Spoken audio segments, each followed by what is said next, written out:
এই তানিয়া, তানিয়া, এই কি ব্যাপার, কি করতেছিলা?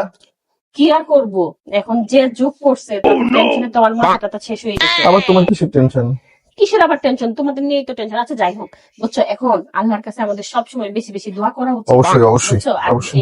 এই মাসটাও তো খুব পবিত্র একটা মাস, ঠিক আছে। হুম হুম। এই মাসে সবসময় আমরা বেশি বেশি করে আল্লাহর কাছে দোয়া করবো, ঠিক আছে। এখন একটু আল্লাহর কাছে দোয়া করতে যাবো। হ্যাঁ, আমি আর তুমি শোনো, আর মোনাজাত ধরো, মোনাজাত ধরো।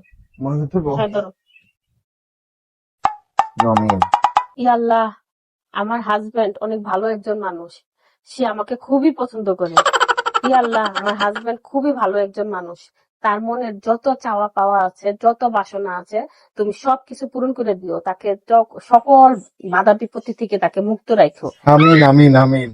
যদি সে আমাকে কখনো পছন্দ না করে, আমাকে যদি তার কার ভালো না লাগে, সে যদি আমার কাছে থাকতে না চায়, আমাকে সে তার কাছে রাখতে না চায়, তাহলে তুমি দুনিয়ার সবচেয়ে কঠিন যে শাস্তি আছে সেই শাস্তি তারে দিয়ে তোমার কাছে উঠাই নিও। এটা কিন্তু তুমি আমার দোয়া কবুল করো আল্লাহ। বলো আমিন।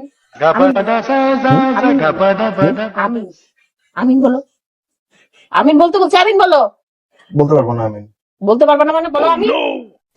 বলতে বলছি, আমিন বলো। বলো আমিন। বলো আমিন। বলো। বলো। বলো। আমিন।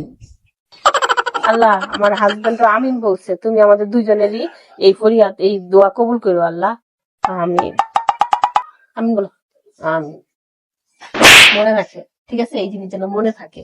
আমার সাথে থাকবা, খুব ভালো থাকবা, সবকিছু মনের সব চাওয়া পাওয়া পূর্ণ হবে এবং সব মনের সব বাসনা পূর্ণ হবে। আর আমাকে ছাড়া চিন্তা করবা, আল্লাহ কঠিন থেকে কঠিন শাস্তি দিয়া তার কাছে উঠাই লিয়ে দেবো, বুঝো নাই?